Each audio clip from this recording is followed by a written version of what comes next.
Well, hello, and thank you very much for clicking on this video today. So today, we're going to be talking about reform again, um, and the never-ending, it would seem, financial scandals, which, if you've been watching my videos and been watching any news at all, you probably would have seen something about. So this is coming from basically everywhere. The main reporting on this has come from the Times, but there's also reporting in the Guardian, the Independent, the Canary as well. But basically, everyone is covering this. So my notes are coming from a lot of different places. So plenty of news outlets have been shining light on Reform UK, as you probably know, and Nigel Farage's finances over the past month. Now, last week, this saw the Times covering the criminal aristocrat, known as George Cotterill, also known as Posh George, who was providing Farage with various benefits in the run-up to the 2024 election. And now the Times are reporting that Cotterill may also have made undisclosed donations to Reform UK. So, when it comes to this, Farage has multiple ongoing scandals right now, quite a few. So let's just kind of summarise them. So there's the multiple investigations into the £5 million gift he received from a crypto billionaire. That was the one that was, I believe, reported by The Guardian. Accusations he's shilling for crypto on behalf of his donors. That's specifically where he lobbied the governor of the Bank of England around the regulations for crypto, and that's not mere speculation. The governor of the Bank of England has in fact confirmed that he did do that. And there are questions over three houses which it would seem that he failed to declare. And there's also the failure to declare financial support from the convicted fraudster Posh George in the run-up to the 2024 election, which I've already mentioned. And there's also the revelation that Posh George had reformed business cards despite the claim that he wasn't actually involved in any way with the party. And there is also now a police probe into a £500,000 donation from Posh George's mother to Reform UK. And one of these accusations, or one of the speculations about that, is that it was actually coming from Posh George himself, and that he was using his mother as a kind of a surrogate. It is one thing to note, before we go into more of the details on this, that George Cotterill and his mother are literal aristocrats. This is the party of the... this is the anti-establishment party that is literally supported by aristocrats, so there you go. And there's also demands for a probe into donation that comes from a church warden of £200,000, a church warden that just so happens to work for a Kazakh billionaire, and there's accusations that this Kazakh billionaire is linked to like the Russian government. It's all different types of weird. And one thing to note from this, and this is something that the Canary says, Posh George refers to Farage as daddy, which, oh god, is... that's a phrase to use. So to go to the latest on the Posh George affair, the Times are saying the following. George Cotterill used his own money to cover office costs totalling thousands of pounds for reform after the last election, and as recently as last year, sources have told the Times. The crypto gambler repeatedly used his personal bank card to buy computer tools and software to be used by the party staff. However, none of the donations were declared to the Electoral Commission as required by legislation.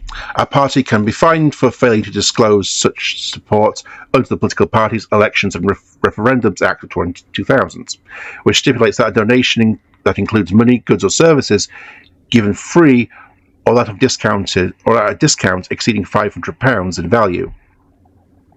Now, Posh George is a convicted fraudster, and it is possible that he may not have been permissible as a donor at that time that he made the above donations. And this is because Cotterill is a tax resident of Montenegro, and I find it very interesting that all of these so-called patriots who are funding this party are all based overseas. Like there's the crypto guy in Thailand, there's this guy in Montenegro, there's the warden that has links to the Kazakh billionaire. It's like, can't you find anyone that actually lives and based in the UK who actually likes you? Anyway,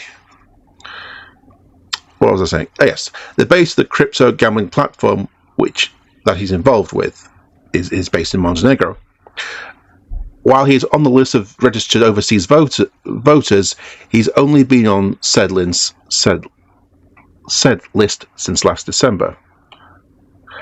And Reform UK describes Cotterill as a volunteer, but contrary to this, the Times are now reporting that Cotterill had been intimately involved with the party. And they say, however, insight can now reveal that as well as buying office equipment for the party, Cotterill has long had personal access to Farage's party email and had his own desk next to Lee's private office at the party headquarters in Millbank, Westminster. They then go on to say that insiders said that he sat either with Farage in his personal office headquarters or in a quad of desks in a room directly next to it, and claim he was involved in political fundraising matters at the very highest level. So this claim that they've come out with, that this convicted fraudster character is making these very dodgy donations or financial arrangements with Reform UK, their basic claim of, oh no, he's not really linked to us very much, he's just an enthusiast, is not true at all, certainly coming from the reporting that comes from the Times. Now, because of how the right to reply process works, I mean, publications are obliged to give someone a right to reply before they print something. Reform UK undeniably knew that this was coming. This was in the pipeline. And when you put this into context, it kind of makes sense why he decided to resign and then run again for his constituency, because his party almost certainly knew that quite a lot of this was coming out, because they would have been reached out for comments about it.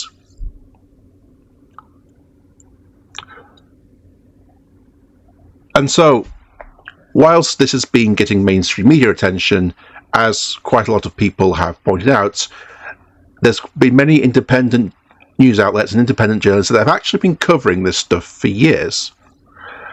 And as people like Don McGowan have pointed out, before the Times kind of picked up the story and kind of ran with it, people at the Byline Times and Carol Cadwalder had actually been writing about Posh George and their very dodgy financial donations and their links for actually quite some years, for about 5 years or so, but they were kind of not, it was not really picked up on.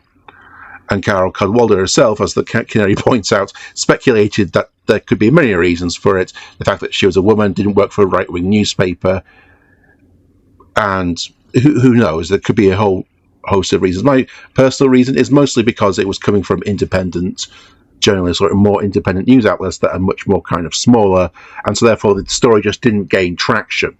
But all of a sudden, the Times reports this, and it gains a huge amount of traction. Or in the case of one of the stories, the Guardian reports it, and it picks up traction.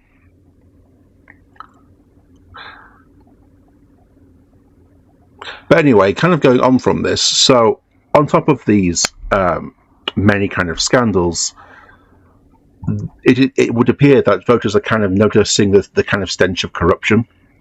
Nigel Farage was named Sleazy's politician in a UK poll.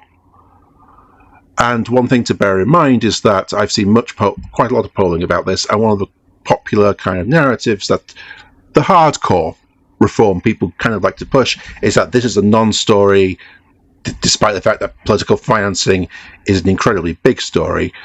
The British public really aren't interested in this. This is a smear. People aren't buying it. But actually, consistent polling done of the general public has revealed that the majority of them think that this is an important story and that Nigel Farage and Reform should have disclosed this. So on that kind of point, they're just factually wrong. The hardcore Reform people may disagree with that, but let's be honest, if Nigel Farage ate a baby in public, the hardcore Reform people would still be like, yeah, he's my guy. So I'm not really sure how much credence you can kind of give to their opinions, given kind of the fact that they're kind of in a cult of personality at this point. So anyway, how much longer he can kind of go on is an interesting question, but I personally suspect that he will not go at all. His ego is far too big, and Reform UK, for better or for worse, is largely down to him. You can't deny it. It's his position, it's his kind of profile or his personality that basically pulls the whole thing together.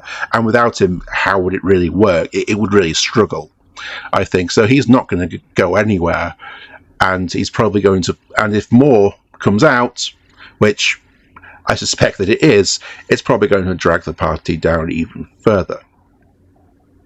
But that's all I have for you today on this particular subject. So thank you very much for listening to my little rant today. I do very much appreciate it, and I will catch you in the next video. So you guys, whoever's listening, you have a good day. So bye bye.